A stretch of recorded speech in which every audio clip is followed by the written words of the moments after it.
The most dangerous money is the money that solves today by stealing from tomorrow. Long ago, in a town built between fields and dust, there lived a man named Aaron.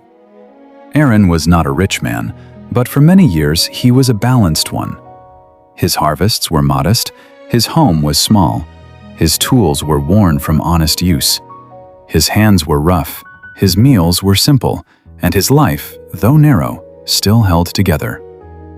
Each season he paid what he owed. Each winter he kept enough grain to last. Each night he slept without fear.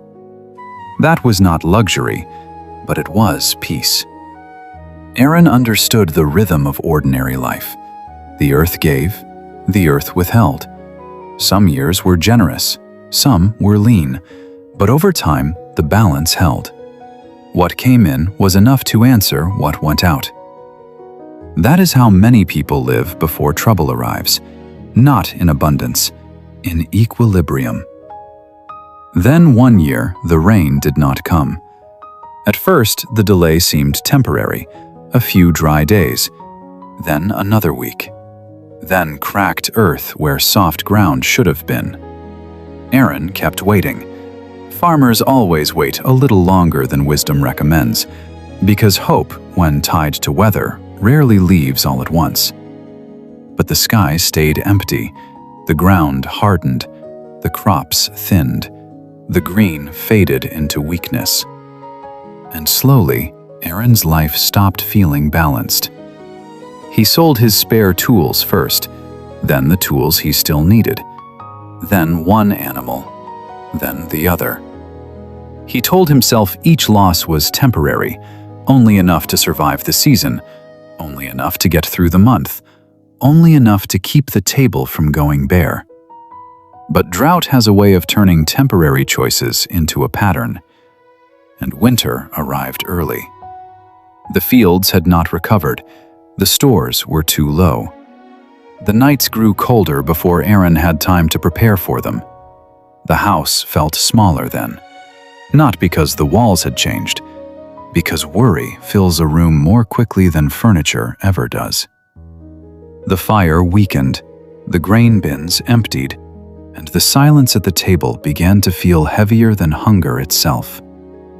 Aaron had reached the point where a man no longer asks, "How do I stay ahead?" He asks, "How do I get through this week?" That was when the knock came. One evening, as the cold gathered outside his door, a man arrived. He was well-dressed, too well-dressed for that road, for that season, for that village. His cloak was clean, his boots were dry. His hands looked like they belonged to a man who counted things, not a man who grew them. And yet, his voice was warm, calm, measured. "I can help you," the man said. Aaron did not invite him in at once. Help offered at the right moment can feel less like kindness than calculation. Still, need has a way of making hesitation shorter, so Aaron let him enter. The man looked once at the dim fire, the thin room, the near-empty table. He understood the situation immediately. That was the first thing that frightened Aaron. Not cruelty, accuracy. "Enough to get through the winter," the man said. "Enough food, enough wood, enough to buy back time until the season changed." Aaron stared at him. No one had spoken to him in the language he most wanted to hear. Not money. Relief. "What do you want in return?" Aaron asked. The man smiled.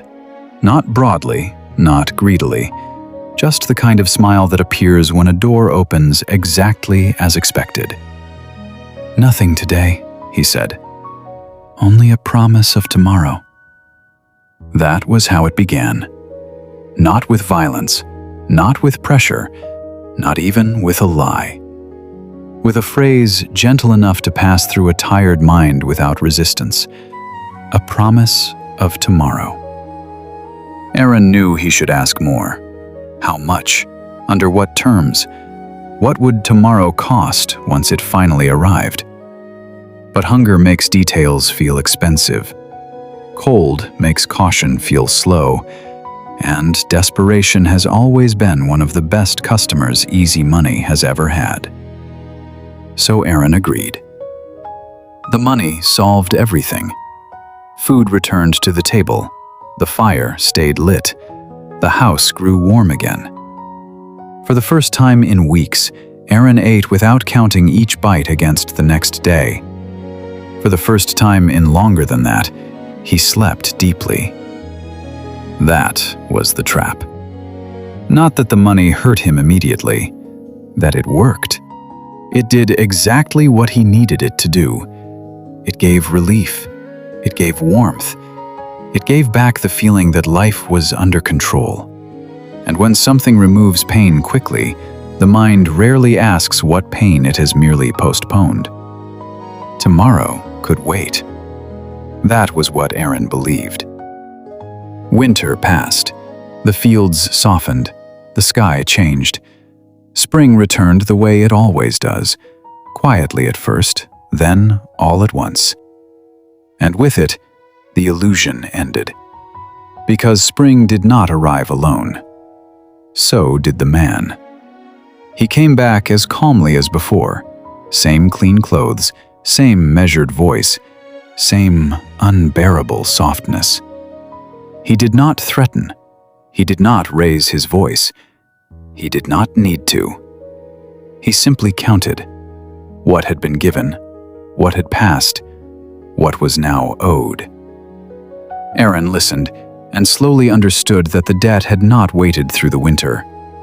It had grown there, in silence, like roots beneath frozen soil. "You borrowed time," the man said. "Time always asks for more." That was the moment Aaron stopped hearing the money as help. Help leaves you freer than it found you. This had not. Aaron worked harder than ever.